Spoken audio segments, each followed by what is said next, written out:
What is equity value versus enterprise value, and how do I get from one to the other? So we think of equity value kind of like a stock, right? It's ownership in a company, and this is going to be measured as your total shares outstanding multiplied by your price per share.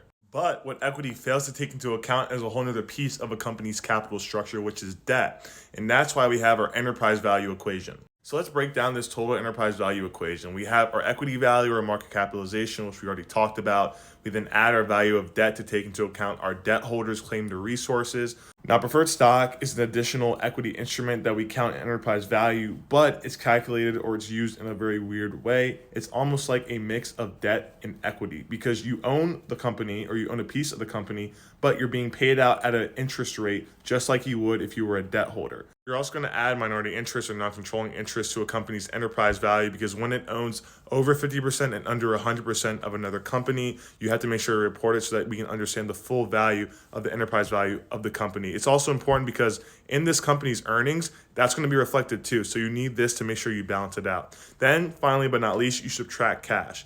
And this is important because if I'm buying a $200 million company and they have $20 million in cash, instead of just swapping $20 million, I just take my price down from 200 to 180. And this is an overall reason about why you do this. But the other reason is because, like I said in my last video, cash is non-operating.